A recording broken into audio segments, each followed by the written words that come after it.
what you want, what you gonna do when Chevy John Brown come for you? Bad boys, what you gonna do? What you gonna do when they come for you? Bad boys, what you gonna do? What you gonna do when they come for you? In Matthew chapter 18, Peter asks a question that we've all wrestled with at some point in time.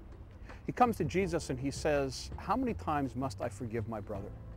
Now, we're not sure if this is a theoretical question or if in fact there is someone who is in fact pushing his buttons, perhaps his brother Andrew, who continually has invaded his personal space or has wronged him in some ways. Peter says, "I'm assuming that 7 times will be enough." The implication is that on the 8th time, he has every right to exact justice. Jesus responds and said, "Peter, not exactly. It's not 7 times, but rather it's 70 times 7. Now, if you do the math, it adds up to 490. But the point that Jesus is making is that there is no upper limit in terms of how often we're called to extend grace and mercy. There is no statute of limitations when it comes to offering forgiveness to those who have hurt us. To drive home the point, Jesus tells the parable, a story of a servant who owes his master, the king, a very large amount of money. So large that he has no hope of ever repaying it. One day the king is auditing the books and he decides that it's time to settle up, so he calls the servant in and demands to be repaid. Well, the servant knows that he has no hope of doing that, and he falls to his knees and he begs for an extension, which really is ludicrous. The king is so moved by what he hears and sees that he doesn't offer an extension, but rather he forgives the debt completely. In fact, he takes on personal responsibility for that debt. Well, the servant walks out of the king's presence as a forgiven man.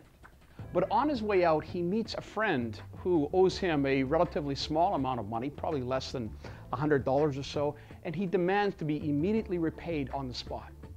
When his friend asks him for a little bit more time to get the money together, the servant says no. In fact, he has his friend thrown into prison, which was his legal right, but completely inconsistent with what had just been granted to him. When word gets back to the king as to what's happened, he calls the servant back in, and after thoroughly chastising him, he in fact has him arrested and thrown into jail. And as the servant is being led away from his presence, the king turns to the servant and says, "Could you not have shown mercy to your fellow servant just as I showed you mercy?" Put your hands up! There's a gun right there, security. Sit down! Jesus says something very similar in the 5th Beatitude, where he said, "Blessed are the merciful, for they shall be shown mercy."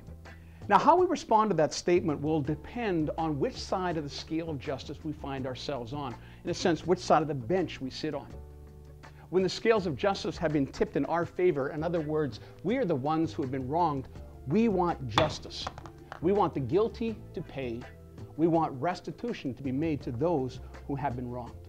We want justice to be served. This sense of justice is ingrained into our psyche. I mean, for those of you who are raising children, how often have you heard your children say, "That's not fair"? This all changes, however, when the scales of justice are tipped in the opposite direction, when in fact we are the ones who are in the wrong. When the police car pulls us over and we know that we have been speeding, we don't want justice.